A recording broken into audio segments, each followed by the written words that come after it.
12 minutes till 11 o'clock, we are entering into a special called emergency meeting of the Commissioner Court of Hood County, Texas,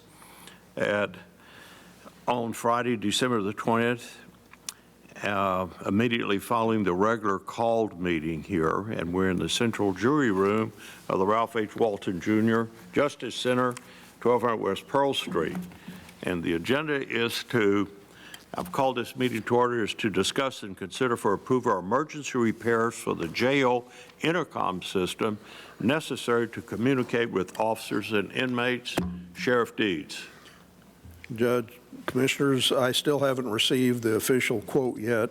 They claimed they were going to get it to me last night. They didn't, and they said they'd get it to me this morning, and they still haven't. But he did send me an email last night. The company that's been working on this, that originally installed the equipment when the building was new, was a company called MTS, and they're on the GSA contract. The problem started happening last week that the intercoms were not working, and that's a life safety deal with the jail commission. You got to be able to stay in contact with the inmates. If they got a problem, they can push that button and talk. My jailers are outside in the hallways anyway, but when those don't work, we have to be right there all the time to do 15-minute watches. They've been able to get them to work for a little bit, and then they're back on that 15-minute watch. So they said they cannot replace the boards that control that because it's all outdated equipment. So they said you have to replace basically the whole system. So I did get an email from them last night saying that they would include in this new control station the PC to do the audio and the door lock termination boards, digital controllers, intercom, speakers, UPS, and some additional wiring. They counted 123 of these intercoms. I didn't even realize we had that many in there, and 96 door locks. This includes the additional wiring to move the equipment under a desk in the control room and a closet that is also in the control room. So at first we thought it was going to be possibly up to $80,000.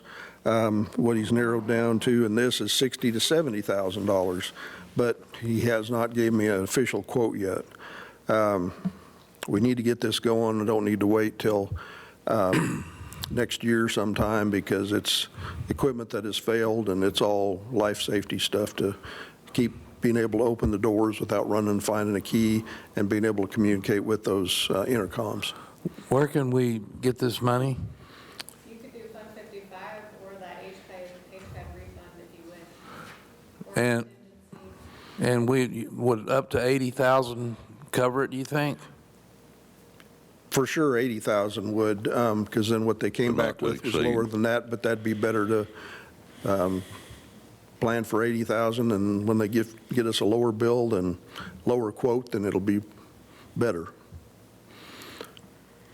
Well, you could just say not to exceed 80,000 with Right. cover it. Yeah. I mean, we'd like to get as cheaply as we can, but you never know. And be taken out of what fund? What's the most convenient for you? 55 would be typical. The most simple. Okay.